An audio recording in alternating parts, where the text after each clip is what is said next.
SSP waste Faisal Bashir ने कहा कि नए साल में हवाई फायरिंग करना निहायत ही ख़तरनाक अमल है और कानूनन जुर्म भी है।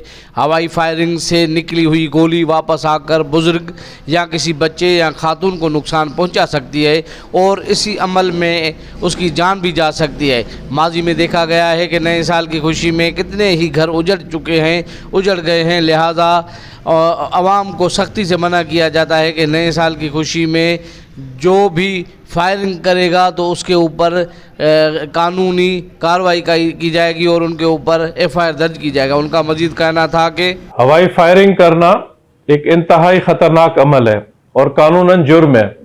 आपके वेपन से चली हुई गोली वापस आके किसी बुजुर्ग को, किसी खातून को या बच्चे को जो है नुकसान पहुंचा सकती है और इस अमल में उसकी जान भी जा सकती है।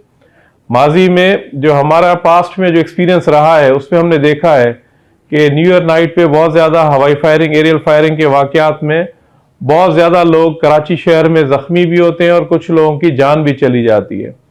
तो इस साल पुलिस डिपार्टमेंट ने ये फैसला किया है कि हवाई फायरिंग के केसेस में हम कानूनी लीगल एक्शन लेंगे और एफआईआर अंडर सेक्शन 324 पीपीसी दर्ज करेंगे।